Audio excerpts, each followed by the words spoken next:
سلام بیننده عزیز آزادی، برنامه نوید بامدادی است که با آخرین خبرهای تاجیکستان و جهان تقدیم شما می شود. مولا رجب یوسفی هستم. دوام 10 دقیقه دیگر همراهتان. ساعت در دوشنبه 11 نخست نگاه میکنیم به سرخط خبرهای امروز 10 ایون. در کولاب و باختر نظام بیلینگی پرداخت برق جاری می شود. سفر شوکت میرزیویف رئیس جمهوری ازبکستان به تاجیکستان و لطوکوب خبرنگاری رادیوی آزادی در روسیه.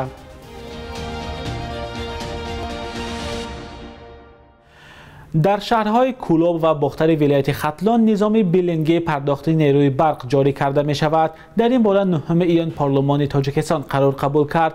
فیض‌الدین قهارزاده وزیر مالیه تاجیکستان در نزد وکیلان گفت جاری شدن نظام بیلینگی در دایره طرح کم کردن تلفات نیروی برق در ولایت ختلان عملی می شود. به قول او این طرح با خرج 35 میلیون دلار عملی شده. 15 میلیون آن گرانت اتحادیه اروپا و 20 میلیون دیگر قرض بانک اروپایی تجدید و رشد است. لایحه سال 2021 آغاز شده تا سال 2025 ادامه می‌یابد. مقامات گفتند بجز از جاری شدن نظام بیلینگی در کولاب و باختر، همچنین ساختمان زیر ایستگاه‌ها و عوض کردن خطهای انتقال برق در نظر است. هنوز معلوم نیست کدام شرکت‌ها مسئول جاری کردن نظام بیلینگی پرداخت حق برق در کولاب و باختر می‌شوند.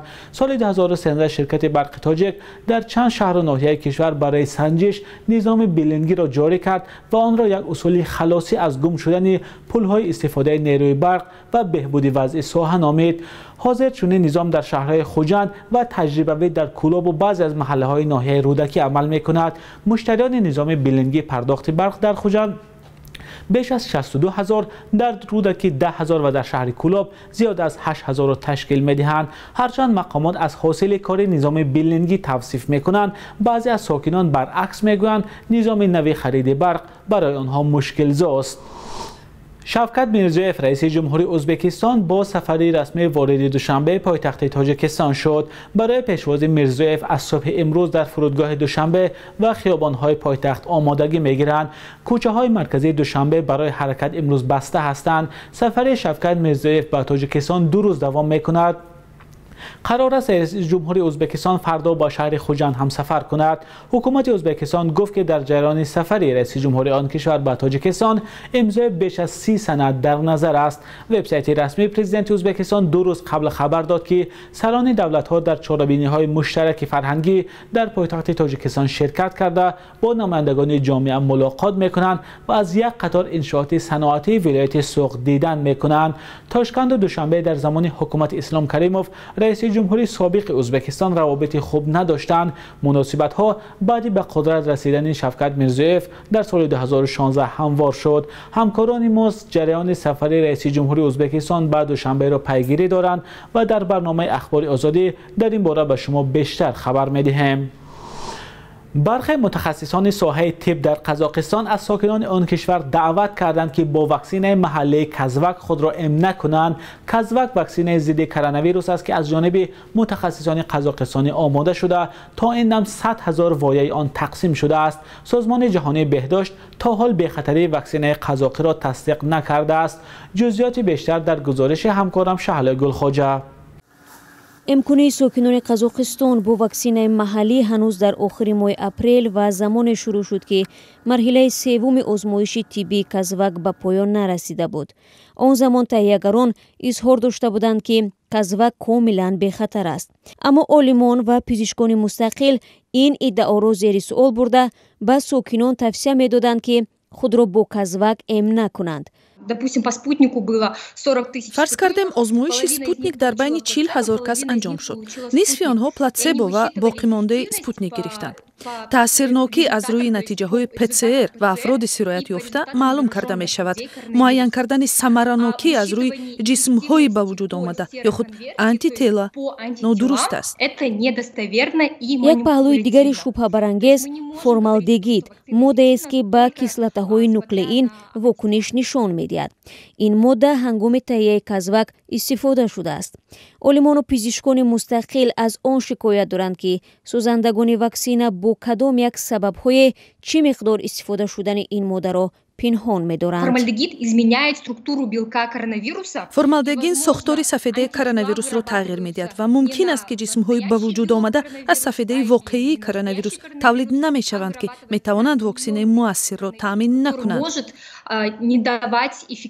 вале муаллифони ваксина шубҳаҳои олимону пизишконро рад намуда мегӯянд казвак аз коронавирус ҳимоят мекунанд.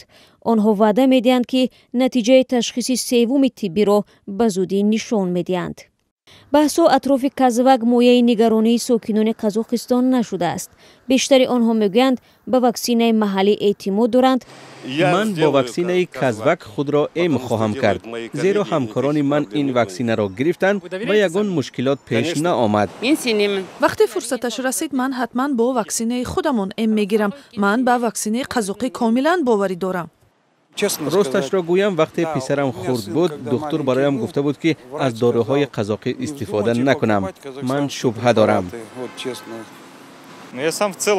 ман умуман ба ягон навъи ваксина хоҳ казвак бошад, хоҳ русӣ бовар надорам.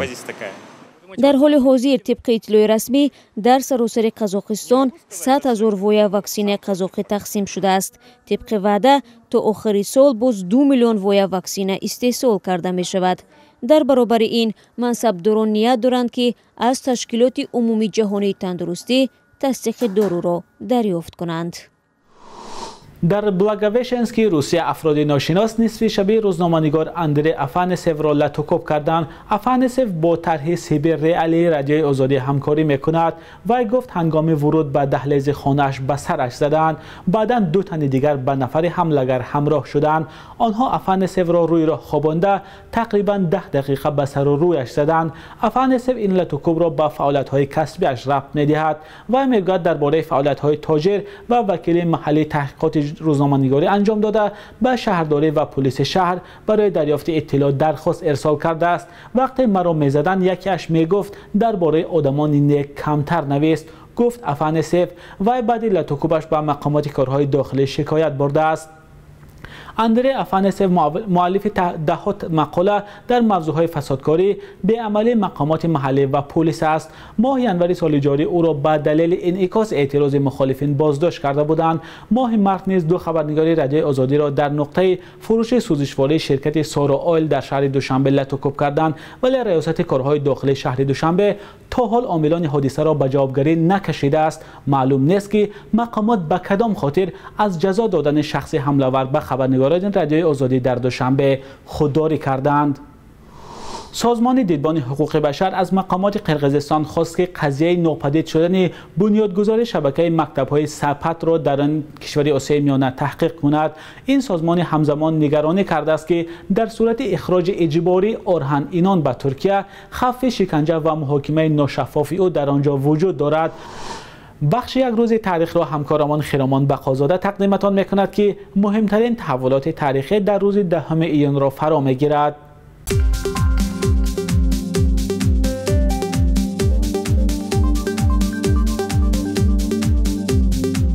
дар авҷи пандемияи коронавирус 10 июни соли 2020 мақомот дар тоҷикистон нисбати шаҳрвандон ва матбуот барои ба қавли онҳо нашри ахбори ғалат дар бораи бемориҳои сирояти муҷозот таъин карданд.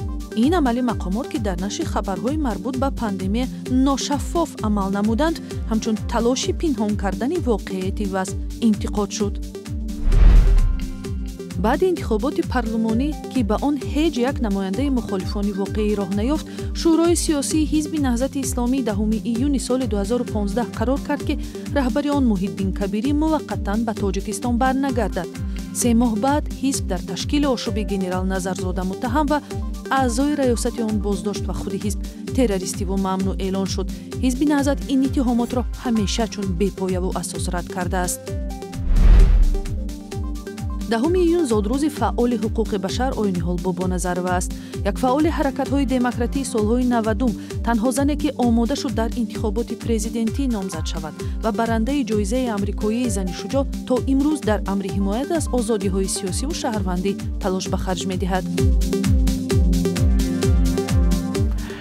بانک ملی تاجیکستان ارزش سامانی را نسبت به اسعار خارجی برای امروز 10 ایون چنین اعلان کرده است: